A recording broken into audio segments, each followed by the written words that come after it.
like ain't nobody here. Can you hear me all right? Test, test. All right. All right. Welcome in, friends. It is a Friday morning edition of the Dirty Air Show with Rodney Rodriguez. I'm the aforementioned Rodney Rodriguez. Welcome to the show. A little bit of a format change. So if you're catching this, you're one of the Southeast folks that have been on the Dirty Air channel for some time, and you know that we talk a lot of racing. Clean air is good. At times like this, Dirty Air is a tad bit better.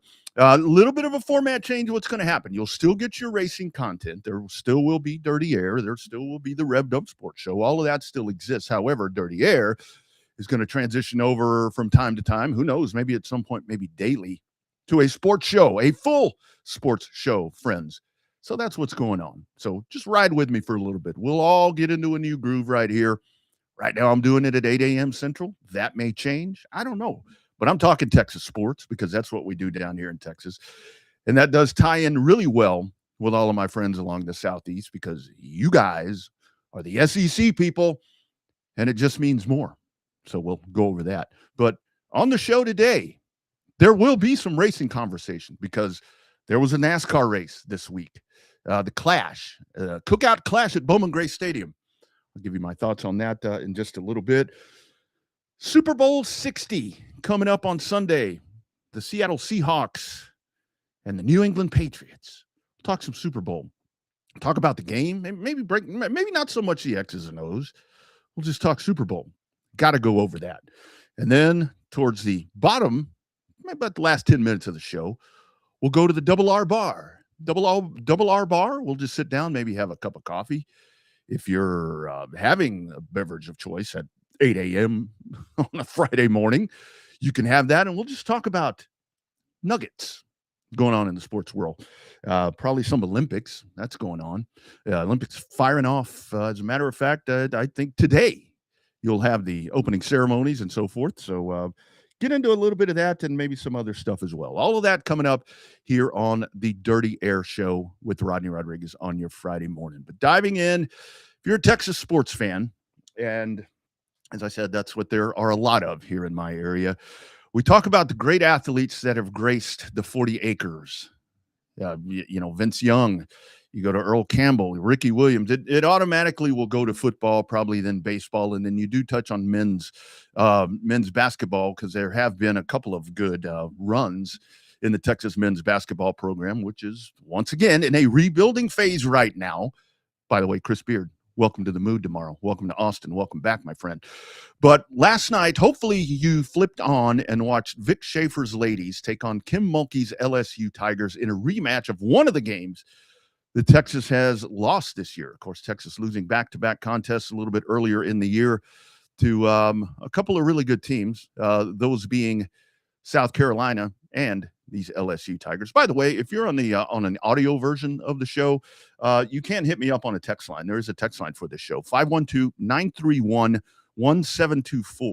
That's 512-931-1724 if you happen to be on some type of audio version of the program. Also, follow me on Twitter or X, if you don't mind, at the Rodney R, at the _ Rodney R on the Instagram.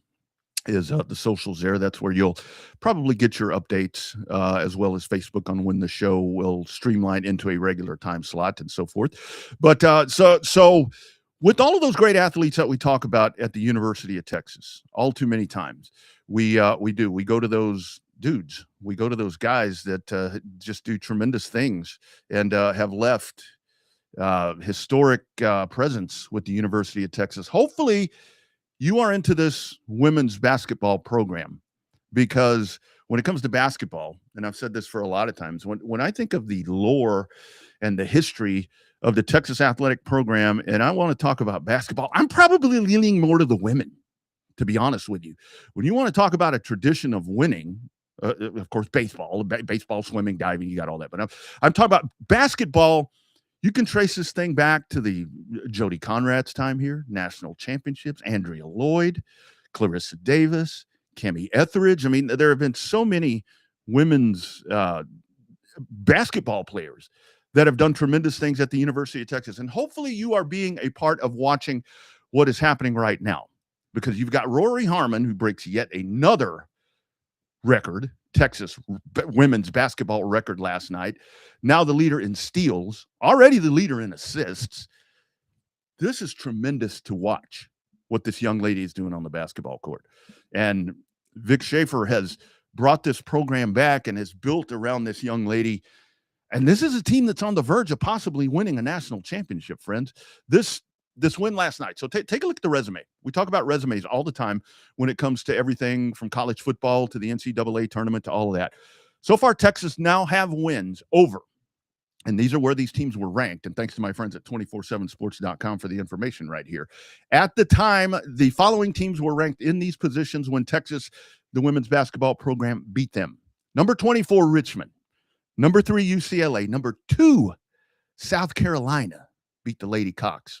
Beat them once. Number 11, North Carolina. Number 13, Baylor. Number 15, Ole Miss. Number 10, Oklahoma last weekend. And last night, Kim Mulkey and number 5, LSU getting that win back over them. And a lot of that with what Rory Harmon is doing. It's just a magical night for Rory Harmon. And you listen to her speak. I've got some audio from last night. This was courtside after the game with Holly Rowe. This pretty much tells you everything that you need to know about Rory Harmon. It's fine, Rory, but you are continuing to make a difference. Smallest player on the floor, biggest difference. How do you keep doing it? I just have a big heart. I know I'm really small, but I think that just is making me work harder for those balls. So I had the assignment, and I take that assignment really personal. So I'm just glad we got the dub. We played the dubs today, and we played really hard. You did take this personal tonight. The last time you faced LSU, you didn't play in the fourth quarter. Tonight, you dominated the fourth quarter. How did you decide to make that happen? Yeah, that's the difference right there. I can't let that happen again. My team needs me to do right, run the team, run the offense, and play good defense. So I feel like I did that today. You get a standing ovation when you set a record that has stood since 1980. What does that mean to you to be in the record books and have them love you for it? Honestly, I'm really speechless to be the all-time assist leader and the steals leader. That's just a really big deal to me. With the tradition here at Texas, I'm just really honored to be in that position. Thank you so much. A lot of heart in that young lady right there. Like she says, she's the littlest one on the court, 5'6". I was watching the game with my wife last night. She said, "How tall is that girl?" I said, 5'6". And she's like, "Oh, that's tall for a lady." But not when you're talking about some very tall, imposing figures on the basketball court or on the hardwood. And Rory Harmon, just amazing last night, stealing the show in the fourth quarter. And that's one thing in that conversation right there that she did have with Holly Rowe in the first meeting between LSU and Texas earlier this year. It was Rory Harmon out of the game in the fourth quarter. And it seemed like there was something, a chip on that 5'6" shoulder or two to prove last night, because taking over in the fourth quarter, 6 steals last night, breaking the record at 351. Now her number, career leader in assists with 894, dropped in 11 points last night, and had a lot of help from her friends. And this team continues to roll on, and you see the momentum, and you see the just the words from her teammates, the words from Vic Schaefer, how much they know what a special athlete that they have there on the 40 acres. And keep your eye on that Texas women's basketball team, because that, if you want to talk about natties, and there's look, Texas baseball and Texas softball are getting rolling. And you've got a softball team that's heading to San Antonio, or they're in San Antonio right now to start their defense of a national championship. But you very well may have another women's national championship that could be coming to the University of Texas in this women's basketball team. And it's been a lot of fun to watch, and Rory Harmon, a huge part of that. And as I said, tomorrow, 77-64, the final in that win, 3-1 against the season against AP top 5 opponents. That's the best since 1986, 1987. And a lot of those names that I was talking about when I was talking about women's basketball, a lot of those ladies that I mentioned right around that time period when Jody Conrad was winning national championships. Keep your eye on the Texas women's basketball program. Dirty Air with Rodney Rodriguez. Lots to break down this morning, and lots of people to thank to help me get this little revamped format of this program off the air. And one of those, of course, is my friend Tom McKay at Audiovisual Consultation. Hi, this is Tom McKay, owner of Audiovisual Consultations, and we'd like to take a moment to thank all of our clients for making the last 37 years both fun and fruitful. If you haven't yet, I'd like to invite you to give us a try for all your home electronics needs. There's no need to leave your home to find great pricing and incomparable service. No traffic, inexperienced sales geeks, or pushy showroom tactics. We come to you. So just relax, hug your kids, and smile. We handle all the work. Just give us a call at 255-8678 or online at avconsultations.com. That's right, 255-8678, avconsultations.com. Check them out, and you can I've got the Audiovisual Consultation Studio right here. I'll be enjoying Texas women's basketball and the Daytona 500 and so forth and so on. I'll be enjoying all of that coming very, very soon right here in my AV Consultation Studio. They can take care of you just like they have taken care of me. Super Bowl conversation will indeed come up towards the bottom of the hour, but I do want to shift over to the Cookout Clash that just happened on, I guess, Wednesday night it was. Everything's kind of run together with the way that this is all thrown at NASCAR. And again, NASCAR getting a lot of shade, maybe not so much as Fox with the change that program. Look, this is a formatted 200-lap race that is set to go at a quarter-mile racetrack there at Bowman Gray in North Carolina. It should be a very tight window. Of course, you're not factoring in the race was supposed to have been on Saturday. Then it was moved to Sunday, which that's totally fine probably if it would have run at that time, because you would have had a larger TV window where if you would have run into the sleet and the snow and everything that you got on Wednesday night, possibly you could have stretched this thing out a little bit to be able to make that TV window work. However, on a Wednesday night on network TV, that's just not the way it works. It's a business. We talk about this all the time. Sports is a business and sports media is definitely a business. The fact that this had to be moved to FS2, look, let's just be excited there was a place to land it to where it was still available to a lot of people. I know a lot of people don't have FS2. You may have FS1, but not FS2.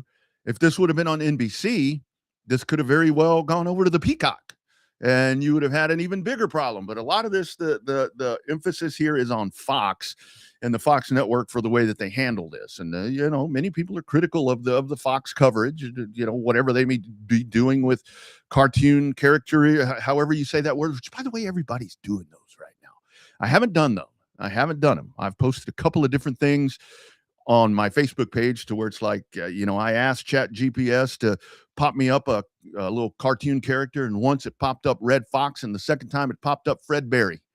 I guess I watch a lot of What's Happening and a lot of Sanford and Son, for crying out loud. By the way, R.I.P. Damon Wilson, you big dummy. That coming about last weekend as well. We lost Lamont Sanford. Daughter gave me a call the morning of, I think it was Saturday morning, when we saw that Damon Wilson had passed away.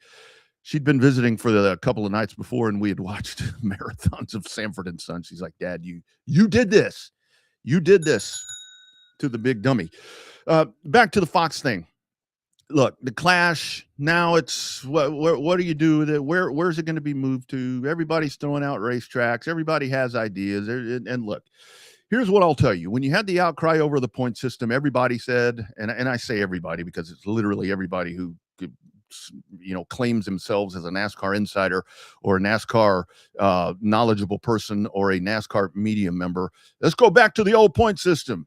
You had the folks all over the bandwagon of, let's take it back to a full 36 races and do everything like we did all that time. Well, the change is made. You're going back to the chase. That's all done. Look, if you want to change the Clash, who remembers the Clash in 1979?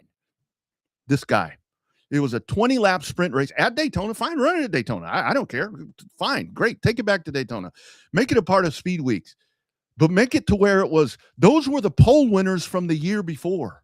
In 1981, there were 7. The race was called the Magnificent 7. Go back and look it up. It's on YouTube. I watch it all the time. There were 7 people in that race. 20 laps. Ran 20 laps. It's done. I think you got a bonus for leading at halfway. Big bonus back then. $5,000, I think it was. And that's it. It was done. It's like the All-Star race. Well, what are we going to do with the All-Star? Take it back to what it was. It was a 70-lap race, and that was it. And not everybody could be in it. It was truly an all-star race at that time because you had winners from the season before, And I think that maybe a past champion where it was a legitimate all-star race. Now everybody can get in. No offense to everybody else in the Clash. You had 23 cars that started the other night, but everybody was able to enter. Some had to go home. Take the Clash back to what it was. Give it to the pole winners. Let them race for 20 laps. And boom, there's your Clash winner. That's how you fix the Clash, in my opinion. I don't give a shit where you have it. You can have it at Bowman Gray. You can have it at Daytona. You could have it at New Smyrna. I think you throw it at New Smyrna and you have it during Speed Weeks, which is about to kick off right now. The World Series of stock car racing, lump you in a Busch Clash over there or a Cookout Clash. Lump that in at New Smyrna, 20 laps or something to that effect with pole winners or race winners or something, a combination of pole winners and race winners, something like that.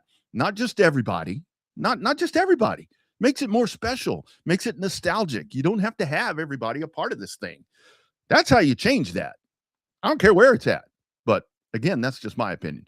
But it's all done. And when it's all said and done, Ryan Preece wins. And that's in a night that had so many different changes with the emotions of it being delayed and people pissed off because it's taken too long and getting moved.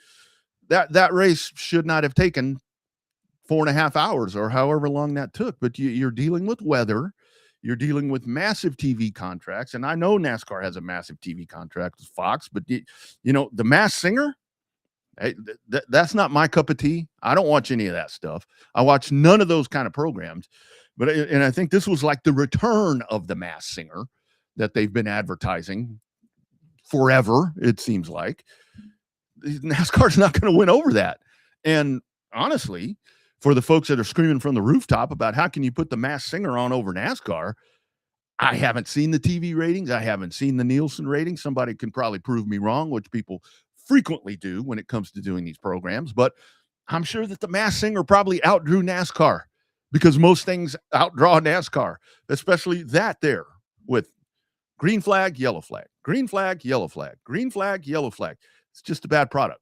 And a lot of it was stuff that is out of the control of anybody.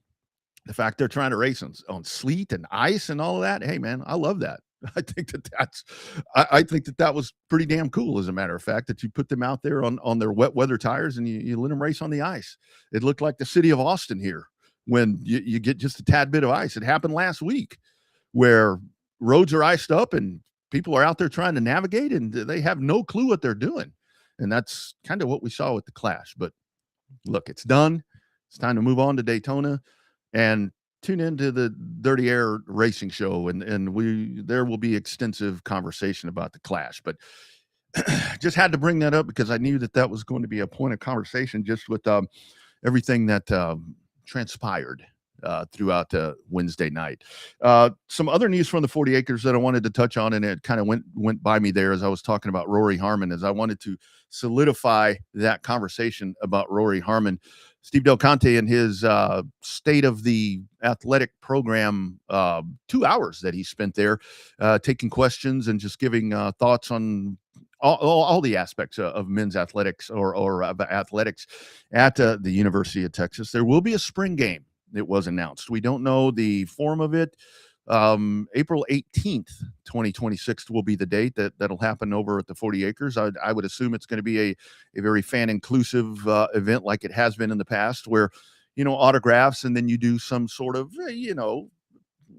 football game. You're not going to, with all the tampering and, Connor Stallions and all the different things that we've watched in college athletics over the past 5 to 10 years.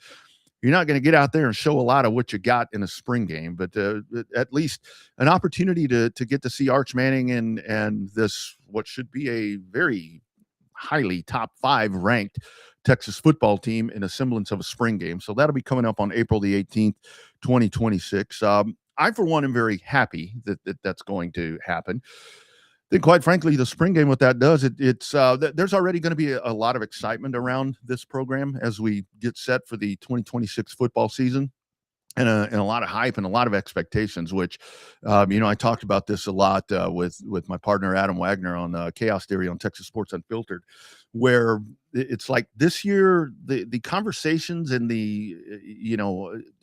it's more warranted.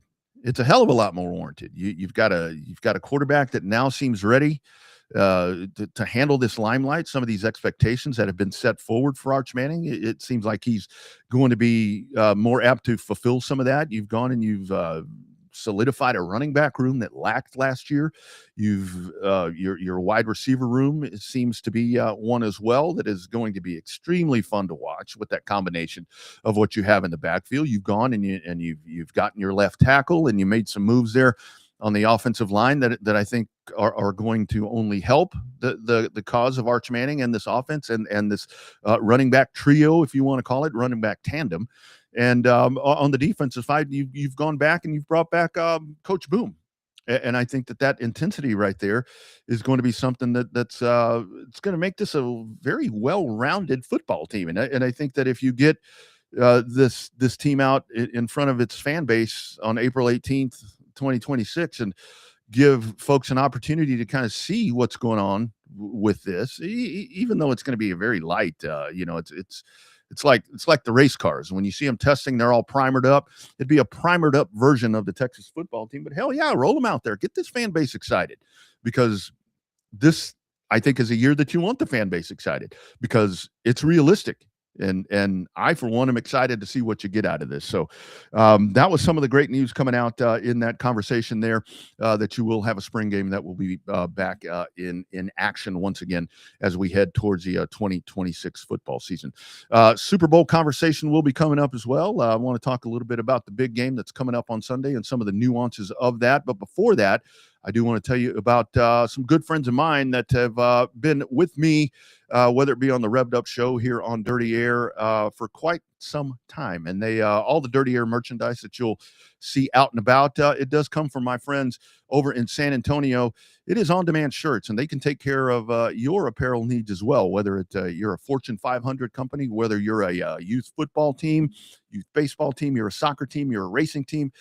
They would love to brand your stuff for you. It's on-demand shirts out of San Antonio. Why is branded apparel so important for your company? Well, because a shirt or even a hat that has your brand on it gets worn to grocery stores, baseball games, or even family reunions. The impressions are endless and they last years. Contact us today so we can help elevate your company. Check them out on Facebook. It is On Demand Shirts, James Cole and the amazing crew over in San Antonio.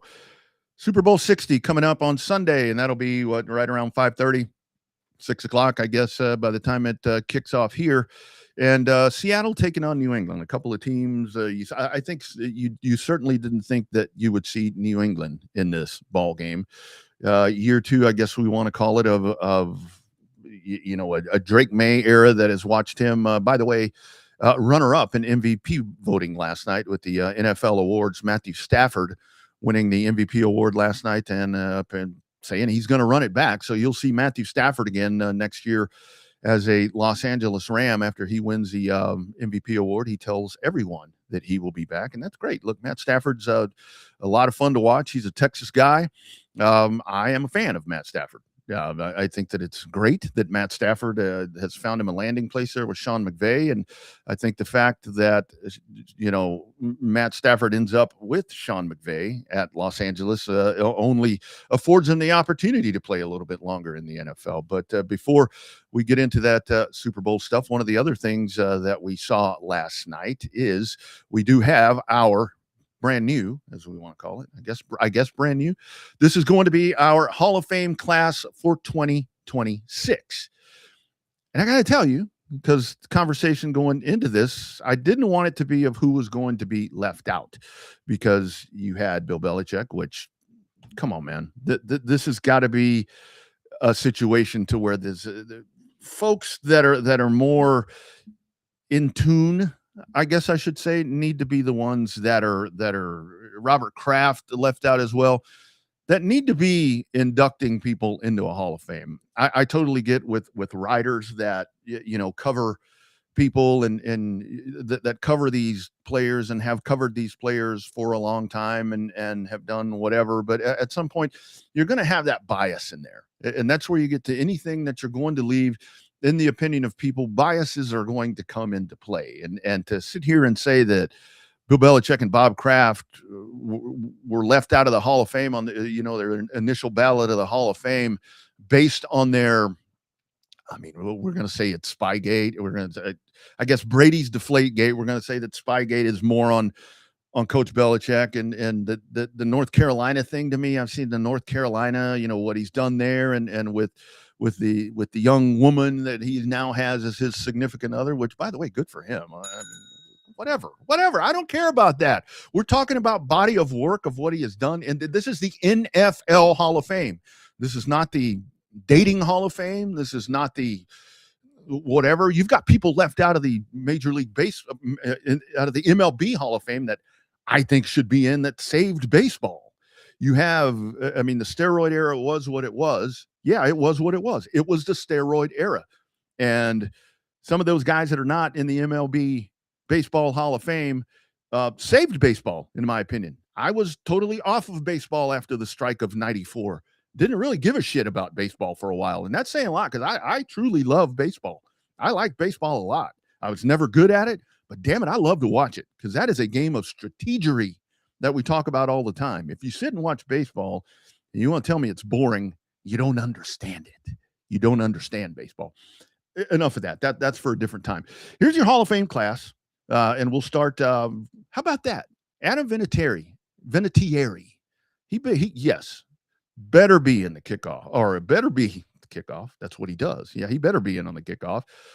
That dude right there. You're talking about Belichick and Bob Kraft and Tom Brady and all of that. How many pivotal kicks did that dude make for the New England Patriots in that amazing run? Yeah, that dude needs to be in the Hall of Fame. No, he should have got left out. He was a part of Spygate. There you go. Why do you put that dude in if that has anything to do with it? Luke Kuechly playing for the Carolina Panthers. And again, Luke Kuechly very, very much deserved. That dude was a savage when he played for the Carolina Panthers. And I know the Carolina Panthers on a little bit of a rebound this year and seem to be making directions heading back to where they want to be and doing it a little quicker. But if you remember when Carolina and Jacksonville both came into the league, within a matter of years, those expansion teams were on the cusp of being in the Super Bowl, and Carolina has been in the Super Bowl. And a big part of those Carolina teams that had a lot of dominance at that point were Luke Kuechly on the defense. Dude was a lot of fun to watch. That was just a guy that was out there with mass destruction on his mind. And I like that. I like that for the Carolina Panthers franchise, and I like that for Luke Kuechly. Very much deserved. If you're old like me, you remember high-stepping Roger Craig with the San Francisco 49ers, those 80s, mid-80s to 90s teams, where San Francisco with Joe Montana and Bill Walsh and then George Seifert and all of that time, Jerry Rice. That was just a dominant team. And so much of that was that guy right there, Roger Craig, where Roger Craig, he was a guy where you could get him out of the backfield to catch passes back before you had bubble screens and all that. It wasn't just a screen. It's just a little screen out to the side, and Roger Craig would take off and he would run your ass over. Roger Craig, number 33 for the San Francisco 49ers. Much deserved, I think, as well. A very huge part of those championship runs for the San Francisco 49ers. And then if you're a Texan, if you're from the Austin area here like me, you got to like this one right there. First ballot Hall of Famer, the great Drew Brees from Westlake High School. You remember, the dude was hurt in high school, and there weren't a lot of colleges that were beating down the door to get this guy. He goes to play for Purdue, takes the Purdue football program to places it hadn't been in some time, if maybe ever, and goes to the NFL, gets his opportunity with the Chargers. He's hurt there with the Chargers. Chargers let him go to bring in a new guy. Oh, by the way, who should be in the Hall of Fame as well here. Well, I guess it's probably going to be another 5 years. I guess it's going to be another 5 years because the dude messed up and came back and played. But goes to New Orleans. And I've said for the longest time, one of the coolest things to me about Drew Brees, not only that the New Orleans Saints, the much validified New Orleans Saints that fans used to wear bags over their heads when I was a kid, in the Superdome. I think not only did Drew Brees just what he and Sean Payton did in bringing a Super Bowl to New Orleans, a starved town for a world championship product, not only the fact that he did that in a lot of ways, I will always say that Drew Brees did so much for New Orleans. In the time that Drew Brees made his way to New Orleans, ravaged, after Hurricane Katrina, and Drew Brees just became a part of that community. And Drew Brees took that community and that city as his own and just help nurse it back. You go back and you watch that first Monday Night Football, that first Monday Night Football game back at the Superdome after the Superdome was repaired and to be able to be in condition to host NFL games once again. Drew Brees was a big part of that healing. And that's what Drew Brees is. You watch Drew Brees break down football now and you listen to him talk, and it's just, that's what Drew Brees is, the consummate professional. And to be a first ballot Hall of Famer is so deserved. So congratulations to Drew Brees as he will make his way into the Pro Football Hall of Fame, and much deserved right there for the great Drew Brees. That's your Hall of Fame class. But on to the game. So you've got the Patriots, the resurgent Patriots against the Seattle Seahawks. Lots of storylines in this game, and I've seen that some of the narrative around the country seems to be that it's a lot of the country going for Seattle simply because the Patriots are back here once again. And yes, the text line. Thank you. The text line. It does work. 512-931-1724. It's the Patriots again. It's a different version of the Patriots. It's a different version of the Patriots, but where we talk about Bob Kraft and Bill Belichick, well, the Bob Kraft part's still there. And don't leave him out because he's going to the massage parlor. Again, this ain't the massage parlor Hall of Fame. This is the NFL Hall of Fame. Yeah, it's a different version of the New England Patriots, but it's got a lot of feel of the old New England Patriots as well, to where you've got a quarterback that it seems the Patriots have gone and found their guy. You remember when they found Brady, you draft Brady and he sits behind Drew Bledsoe. He takes that job and he never gives it back.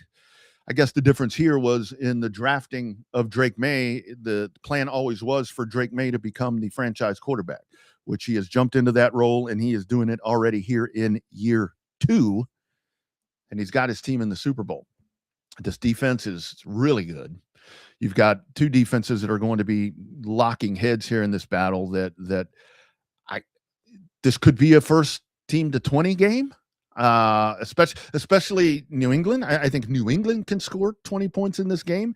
They will afford themselves an opportunity to win this because this Seattle defense is. I guess I give a slight edge to the Seattle defense when you look at this, but it most of the country for the Seahawks, it seems like, because we seem to be in another pattern again to where the Patriots are about to make another long run of dominance. And like I say, they're only kind of in year 2 of this regime with Mike Vrabel. Vrabel is the man's name, by the way, on the NFL awards last night. That name was grossly mispronounced. It's Vrabel. Mike Vrabel, the head coach and coach of the year in the NFL. They possibly are. The New England Patriots are possibly on a path to where they're about to start another run. How long will this run last, or this run last for them in an NFL now that changes with rosters turning over, not quite as fast as they do in college football, but with that happening, I don't know if you see that sort of run that we saw in the prior in the Bill Belichick time. We've just watched Kansas City make a run to where Kansas City, you have Patrick Mahomes again with the basis there of what we're talking about with what the Patriots have done here with this version of New England, is where you have the quarterback and then you've gone out and you've gotten different pieces. Look, New England did an amazing job in free agency. New England spent a lot of money bringing in role players to build this. I, for one, thought we were about 2 years away. So the fact that New England put themselves in this position, look, they weren't really, you kind of with Denver, with Denver losing their quarterback and, having to go to a guy that hadn't taken a snap in 2 years, I think that made the path a little bit easier for them coming out of the AFC. And the fact that Pat Mahomes and Lamar Jackson and some of these guys were, not a part of the postseason tournament, I thought this was Buffalo's opportunity, honestly. When you got towards the end of the season and it looked like some of these guys, these more Mahomes, Jackson type guys that we're accustomed to seeing in the AFC playoffs, when they weren't going to be a part of it, here's Buffalo's opportunity. What's Buffalo doing right now? Buffalo's fired their coach. Buffalo's now elevated Joe Brady, and Buffalo's trying to figure out a way how they're going to make a run against this new AFC, which involves these Patriots, Denver. I think that the Texans, I think you have to throw the Houston Texans into this conversation, which the Texans, by the way, you're in a period here where you have some Houston faithful now questioning C.J. Stroud after an amazing rookie season, not quite being able to duplicate some of the stuff that he did in the past. So does he do that? I don't know. Time will tell. But back to this. The story that I am really excited about is the Sam Darnold situation. Here is once again where we've watched a young quarterback that is drafted, very high. And that's why I have said for a long time that you get these quarterbacks that are drafted high. They're probably going to a franchise that is in rebuild, a franchise that is in disarray, or a franchise that is just flat out shit. And I think with Sam Darnold, it was all of the above. When he was drafted and he came in, and obviously didn't work out, the first stop there with the Jets. So he moves on, but I love the Sam Darnold trajectory here. This is 5th team. This is a guy who could win his first Super Bowl with his 5th team. And that's where this league, where I talk about the ever-changing league, to where it does afford guys the opportunity to where they can go find a new landing spot and resurrect their career. And that's what Sam Darnold has done. And I think that the manner that Sam Darnold did it makes it even neater, because what he did and the different destinations where he's been, to me, I think obviously what he did with Minnesota. And what do you think Minnesota's thinking right now? Hey, you're the guy that took you to the cusp of the Super Bowl last year is now in the Super Bowl with his new team, because you wanted to hand the reins of the purple to an unproven commodity, which is TBD. If he's going to, JJ McCarthy will be the quarterback of the future. I mean, that's the plan, but will he be able to take that team where Sam Darnold took him at any point in the next foreseeable future? We'll find out. But Sam Darnold, when he goes to San Francisco, he goes to the 49ers. He gets in the Kyle Shanahan system. And he's not the starter. There are some opportunities there for him to play, but I think what that did, it was able to reel him back in and put him in a much stabler situation to where he can go in, work on the craft of his game. You learn the offensive part of the game. You learn how to be a professional. I say that a lot. And people are like, what do you mean by learn to be a professional? You go into a situation, and I've heard NFL veterans talk about this, to where you get young dudes that come in and they're ready to be lights out. They're ready to consider themselves Hall of Famers and do different things, but they haven't learned how to be a professional. It's like when you go into the business world, you have to learn how to be a professional. You can't do stupid shit, and you have to be honed in. You have to study. You have to learn your craft. You have to be. You have to have a regimen that you follow. You have to have the workout part. You have to have the mental part. You have to have all of that. And I think that when Darnold went to San Francisco, that's what he got there. And that allowed him to hone his craft as well as being an NFL quarterback. And I think with that, what he also watched is he watched Brock Purdy, and you can call him Mr. Irrelevant. You can call him, I know he was Mr. Irrelevant at the time of the draft, but I think the dude's pretty fucking relevant right now. If you watch him, the guy seems to have figured, Shano seems to have figured out a way to make this. The guy's gotten paid. And what he did this year with San Francisco, I mean, just you want to talk about a mass unit of a football team. That team almost making a Super Bowl run, pretty damn impressive. But that's where Darnold, and then as he goes to Minnesota, he's at that point where he's ready for his next opportunity. He gets that opportunity, and he's loaded with weapons, and just that close. And there were still the questions, because what we saw was what had gotten Sam Darnold in his past, hearing whatevers and mono man, blah, blah, blah, all the different hashtags and things that have been applied to Sam Darnold. They kind of crept up again on him when it mattered most last season. And I'm assuming that's one of the reasons why Minnesota thought that they had their guy. And it's like, okay, let's move on from Sam Darnold. We don't want to pay the big price tag. Seattle gets him for less money. Seattle in and of itself, rebuilding from Pete Carroll. Look at these two teams in their current form that we're about to watch on Sunday. You have one that had just this historic run with Bill Belichick. You had another one that won and Tom Brady. And you had another one that had just great seasons with Pete Carroll, gum-chewing Pete Carroll and Russell Wilson that moves on. And you had a little bit of limbo right there in the Seattle organization to where it's like, okay, trying to figure out who their quarterback is going to be.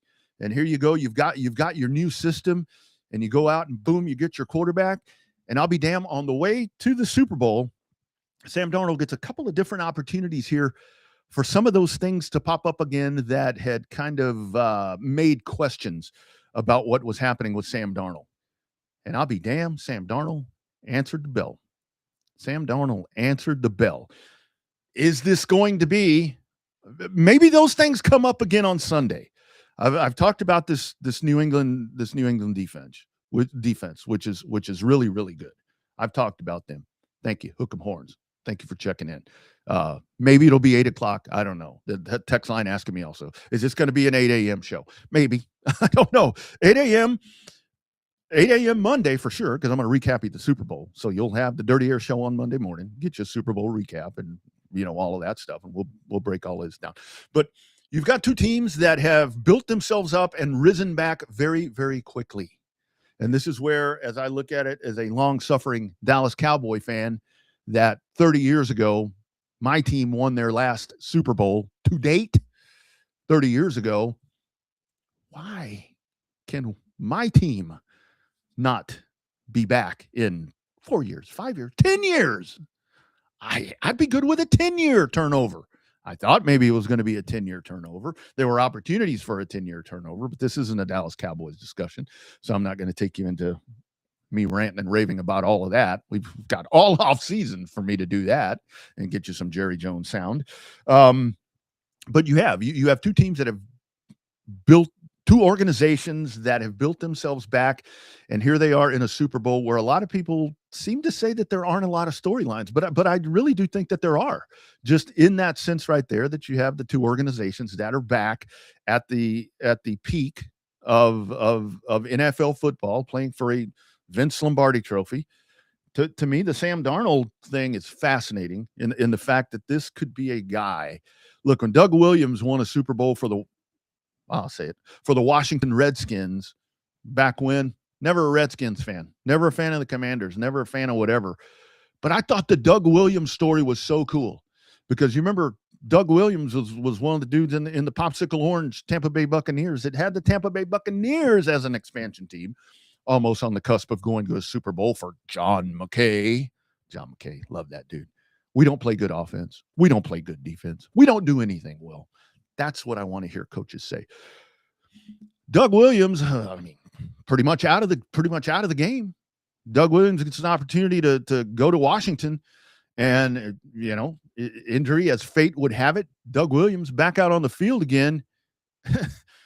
Doug Williams wins a Super Bowl, and that was a lot of that. I remember, and I was young then. I was much younger then, not quite as wise back then, but a lot of that was Doug Williams, the first African-American quarterback to win a Super Bowl. And that's great in and of itself. That was amazing, especially back then.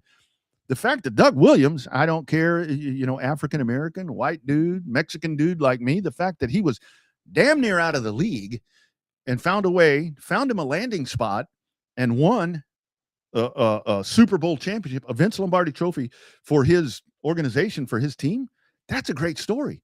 And that's kind of what the Sam Darnold thing is. So that in and of itself is a storyline to me.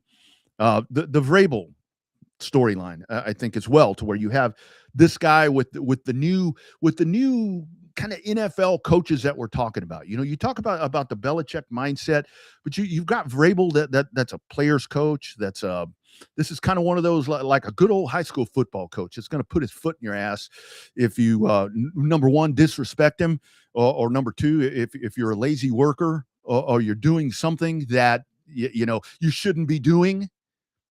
These new coaches, these Dan Campbells, these D'Amico Ryans, these are the guys.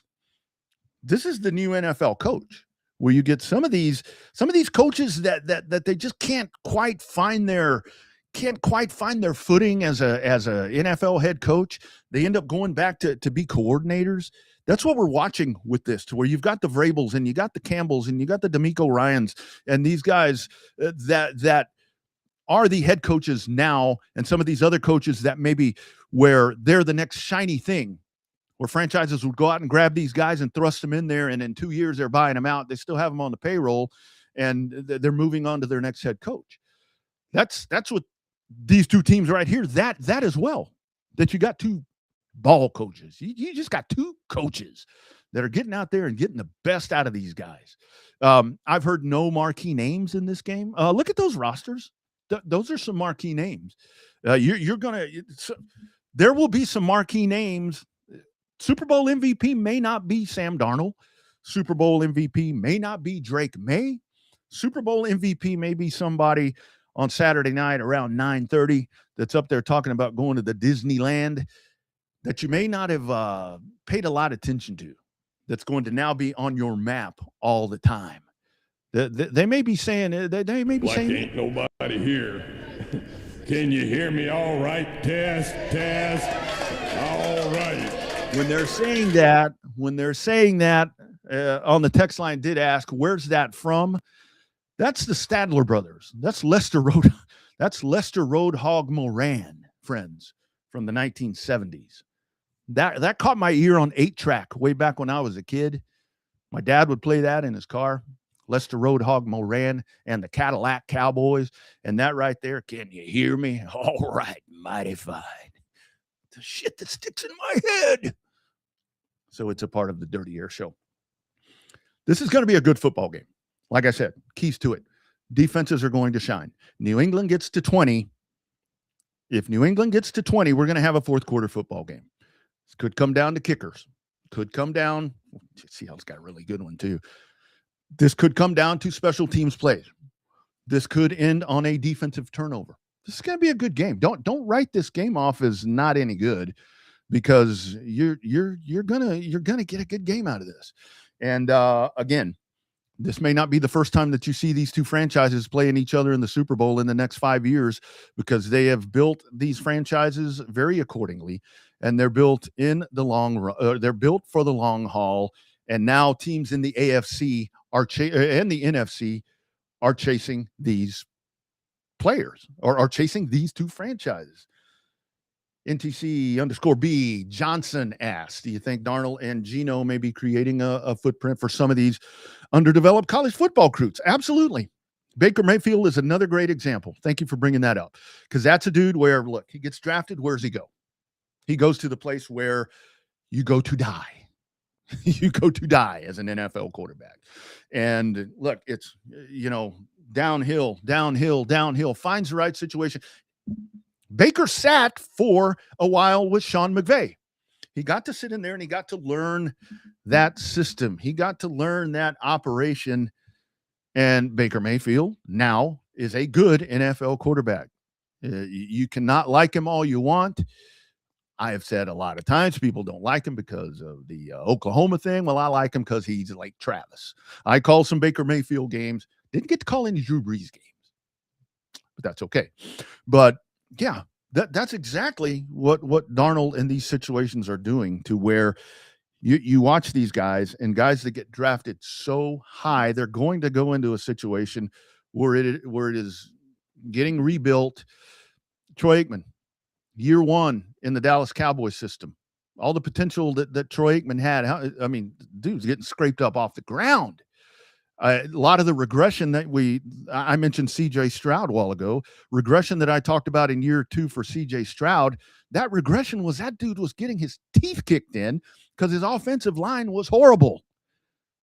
That's that regression there, where this exact blueprint to where these guys, where maybe it doesn't work out initially, Because look, if you go to the Jets, if you go to now the Giants are very interesting to me. This is my man Adam Wagner's team, and the fact that they've got they've gone out and I think they have found them a quarterback that possibly is going to take them to the next level, and now a head coach that can possibly help groom that dude. He may be kind of the different scenario here as we're talking in the next couple of seasons, because I'm here to tell you, I as a Cowboy fan am thinking that the Cowboys window, you better figure out what you're going to do with this defense now that you've got a new defensive coordinator. So see how it all comes back to Dallas with me. You better figure out what you're going to do with your defense now, because the Giants are going to be knocking on your door right now.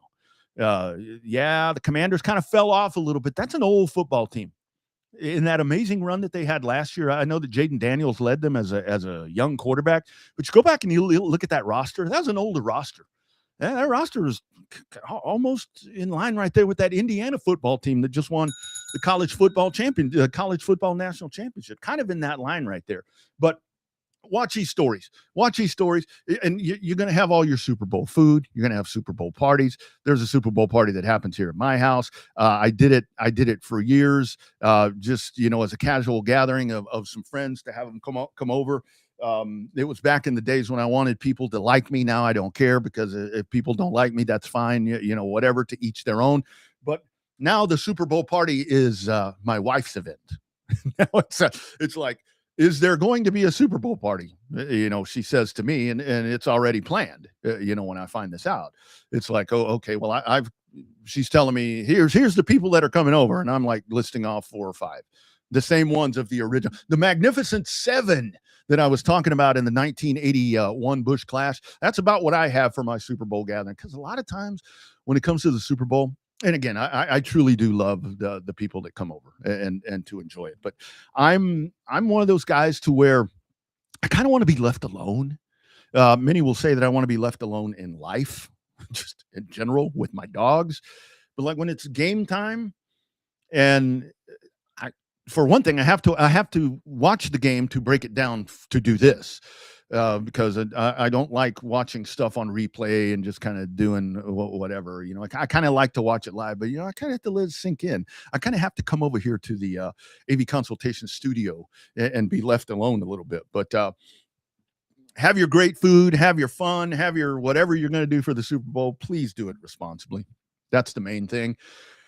You're going to be doing some boozing. If you're going to be boozing at 10 o'clock in the morning, or if you're boozing at 8 o'clock in the morning, watching the Dirty Air Show with Rodney Rodriguez, just do it responsibly. And that's the thing for Super Bowl.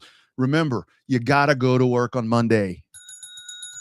Monday is not a holiday. I'll be here breaking the Super Bowl down for you Monday morning at 8 o'clock. So you need to join me, because I got to work. And then I got to work my other job. So I would ask that you join me.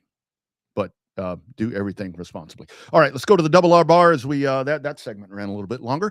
The Double R Bar, pull up a drink, whether it's coffee, whether it's a little bit of whatever, hot tea. If you're having something alcoholic at this morning, this time of the morning, maybe you work nights, I don't know. Hey, pull up to the Double R Bar. This little kid right here is at the Double R Bar with me. Hey, Mara, how's that apple juice? Good. Yeah, it's good? Fucking good. Yeah, it's fucking good. Olympics. The Olympiad begins tonight. And I was watching this morning Lindsey Vonns go down, downhill skiing. And this is where the Double R Bar is going to tell you right now, for these guys that can't play because they have, injured toes hurt. Turf toe, you got a scrape on your elbow, you're just feeling like you don't have it. What's it called? Load management. A week ago, Lindsey Vonn was on one of her final runs, or final practice runs for the Olympiad, which she, in her 40s, making the Olympic team. Congratulations, just in and of itself for that. Out of control, goes crashing into the netting. They air flight her out. Ruptured ACL. Ruptured anterior crucial ligament, whatever that thing's called. ACL ruptured. That lady was downhill skiing today and will participate in the Olympics. to represent the United States. Now, that's some U.S. pride right there. Lindsey Vohn's fun to watch also, by the way. Here's Lindsey Vonn on why are you doing this, Lindsey? I'm not letting this slip through my fingers. I'm going to do it. End of story. So I'm not letting myself go down that path. I'm not crying. My head is high. I'm standing tall. And I'm going to do my best. And whatever the result is, that's what it is. But you can never say I didn't try. Woo! Never say I didn't try. You notice the sounds that I've played today from a couple of amazing athletes, Rory Harmon and Lindsey Vonn. Lindsey Vonn says you can't say I didn't try. Rory Harmon says it's all heart. That's athletes right there, man. Dude, woman, I don't care what you are, but for these guys, elbow sore. This lady is skiing down a hill. Not one time. She's practicing today with a ruptured ACL. For crying out loud. If that doesn't compel you to watch the Olympics are fun. Olympics are a lot of fun to watch. I do prefer the winter version because some of those are for me just a lot more entertaining to watch. So I will definitely be tuned into, what is it? I think it's 17 nights of Olympic coverage. And for those of us that don't, streaming the downfall of society, I will turn on the Peacock because that stuff will be on all the time because this is an NBC thing. So you will have lots of coverage on the Peacock, on NBC, and I'm sure on all the other affiliates of that as well. But Lindsey Vonn, man, if that doesn't get your juices going, that I like that. Rory Hartman. Yeah, you like that? That's exactly right. My man, Colin Bell, checking in from the beautiful state of Louisiana. Thank you, Colin. That's a coach right there, too. That's a dude. That's a coach. That's a guy that coaches people, broadcasts races. I'm not a coach. I've broadcasted some races in the past. I wanted to be a football coach when I was a kid, but there was this problem I had of being able to go to class and pass college courses. Kind of derailed all that. Went into the workforce. Anyway, the Houston Astros right here at the Double R Bar as well. The other thing that I'll touch on after the Lindsey Vonn conversation, released their hashtag this week. Today's been kind of a recap for me. I haven't been on the air for the last 4 days, and I was getting a little stir crazy. My wife said, "Go do a show. Shut up. I don't want to hear all this." Hashtag chase the fight, say the Houston Astros. Look, we all know what's going to happen in baseball this year. It's going to be the Los Angeles Dodgers winning yet another World Series. They've gone out and bought the best team money can buy. So you bet your booty the Los Angeles Dodgers, that team is so deep. That team is so deep. And they go out and they get my man King Tuck. Come on. I'll look forward to 2027 when there's a work stoppage. So enjoy your 2026 baseball with the Dodgers winning the World Series again, because there's going to be a work stoppage because this is just totally out of control. But the Astros, hashtag chase the fight. You're going to be chasing the fight without Framber Valdez. Didn't want to see that dude get away. The Astros have gone in and they've bolstered the rotation. To me, a big part of that was going to have to be Framber Valdez. I know that you've gone in and the Astros have kind of looked outside of the United States, maybe to other countries for the first time. And that's great because there are really, really great baseball players in other places than just the United States. But now Framber Valdez makes his way to the Detroit Tigers, who were themselves in that mode of doing Seattle, New England Patriots things, of inserting pieces. And now they've gone out and got a Sam Darnold, except Framber Valdez wasn't much maligned. Framber Valdez is much coveted, but you'll be doing that without Framber Valdez. Man, hated to see that one get away. Lastly, one last Olympic thing. The Olympic skiers, the ones that jump, inserting some sort of acid into their manly units.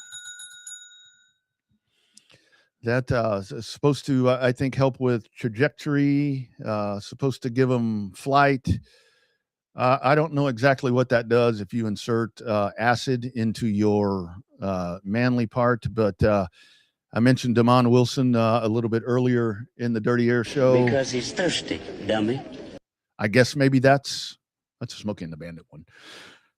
I guess that's what they're doing. The U.S. Olympic Committee is investigating.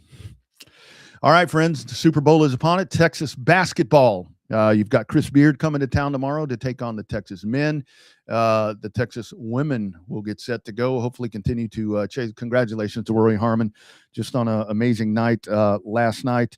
You've got Texas softball, Texas baseball, fixing to get all that fired up, and I will have extensive coverage for you of those seasons as well right here on the Dirty Air Show. At the Rodney R on Twitter, or X, I guess as it's called.